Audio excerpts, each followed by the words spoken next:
Salve, salve simpatia!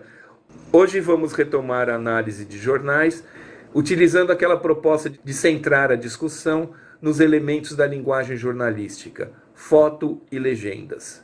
Vamos ver a Folha de São Paulo deste feriado, quinta e sexta-feira, com destaque do assassinato de Bruno Pereira e Dom Philips nos moldes do que ocorria na ditadura, com desaparecimento e esquartejamento de corpos de pessoas que simplesmente buscavam entender melhor a realidade do Brasil de uma maneira que incomodava o governo. Hoje vamos voltar a analisar os jornais. Novamente analisar a mensagem jornalística naquilo que ela tem de mais comunicativo, manchetes e imagens. Vamos ver a Folha de Corpus Christi, quinta-feira, dia 16 de junho de 2022. O que vemos aqui? Pescador assume mortes no Amazonas, diz Polícia Federal. Pois bem, temos aqui fotos de parte do resgate, da tragédia. Não há nenhum indício de qualquer responsabilização institucional pelo ocorrido. Por essa linguagem jornalística, tampouco há nenhum posicionamento do jornal a respeito de uma suposta omissão do Estado. A legenda da foto diz: o suspeito Amarildo Oliveira é conduzido por policiais federais à região onde estariam os corpos de Bruno Pereira e Dom Philips. À noite, após Amarildo indicar local, às margens do rio Itaguaí, agentes voltam com a confirmação de que se trata dos dois. É um crime do tipo do que ocorria na época da ditadura, com técnicas de ocultamento de cadáver, de esquartejamento.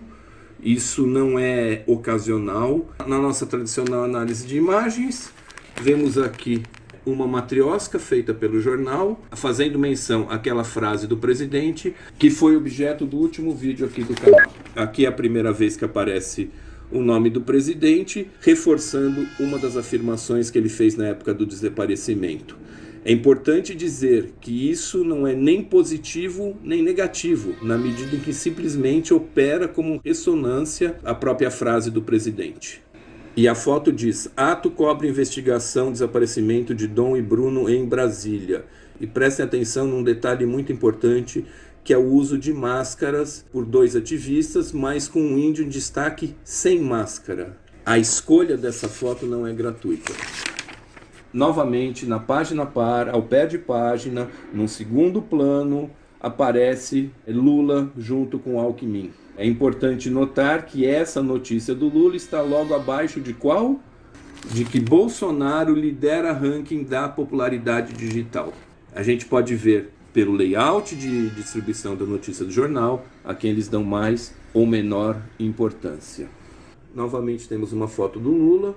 O Lula aqui está em primeiro plano, apesar de ser uma imagem pequena, mas é em preto e branco. A Folha está usando aquele expediente temporal de colocar em preto e branco as coisas passadas. A manchete diz bastante sobre a opinião do jornal. Entenda porque Lula é inocente sem ter sido inocentado. O jornal aqui deixa claro que não considera Lula culpado, mas reforça a ideia de que ele não foi inocentado.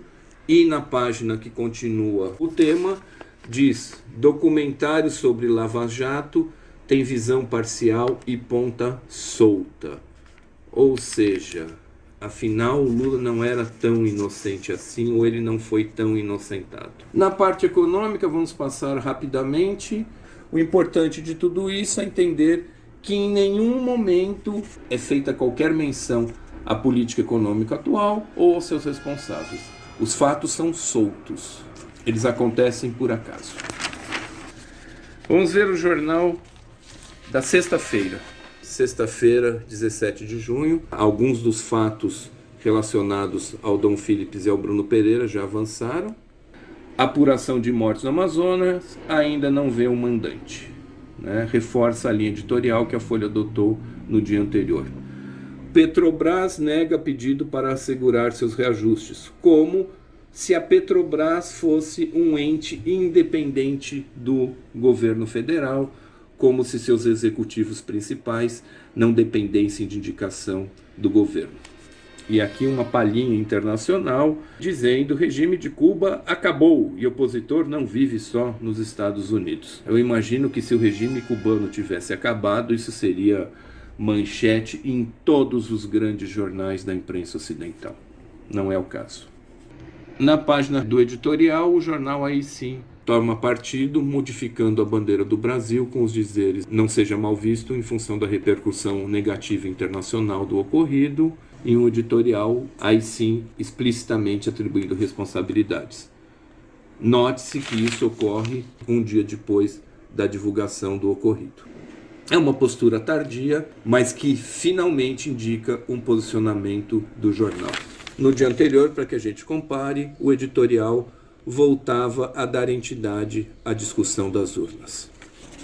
Avançando um pouco mais, novamente a gente vê o Lula com máscara por conta da pandemia, mas eu gostaria muito de ver o Lula numa foto grande, com devido destaque nesse jornal, coisa que ainda não ocorreu nas oportunidades que eu tive de pegar o jornal. Novamente é uma notícia negativa em relação ao Lula. Contador ligado ao Lula atuou para o PCC, segundo a polícia. Vejam a diferença. Primeiro vem a afirmação e a autoria da afirmação. Vamos ver aqui na questão do assassinato do indigenista e do repórter. Investiga se há mandante de crime. Aqui temos o condicional. E lá na notícia do Lula, o condicional não existe. É uma afirmação taxativa. Nessa sexta-feira, os 6 conselheiros da Petrobras indicados pelo Bolsonaro e o presidente da Petrobras indicados pelo Bolsonaro votaram e decidiram aumentar o preço dos combustíveis. Então, para tentar tirar o foco da desgraça que está a economia brasileira por culpa do Bolsonaro, os bolsonaristas começaram a tentar focar numa fake news que a grande mídia inventou essa semana sobre o Lula. Voltam a querer ligar o PT a tráfico de drogas, a notícia que é destaque em toda a grande mídia faz mais ou menos 2 dias. Olha só, eu vou te mostrar aqui os títulos que estão aqui. Contador ligado a Lula e PCC, sempre. Contador ligado a Lula, PCC. E outra manchete dizendo que o PT, o Lula, faz propaganda ilegal. Aonde está o famoso olhar os dois lados? Aonde está falar da propaganda ilegal dos outros candidatos? Em conclusão, a Folha não se furta a indicar a possibilidade de atribuição de responsabilidades, mas sempre faz isso com um certo cuidado, com uma certa timidez. Tanto que as primeiras manifestações mais diretas do jornal que tentam responsabilizar o presidente foram feitas somente no dia seguinte, após a confirmação dos fatos.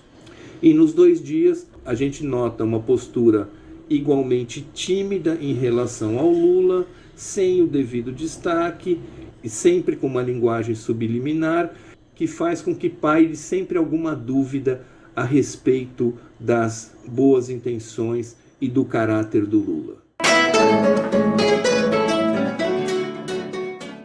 Se você chegou até aqui, é porque você gostou da análise. Peço que ajude a divulgar o canal, deixe seu like e, o que é muito importante, comente esse vídeo. Nos vemos no próximo vídeo. Até mais.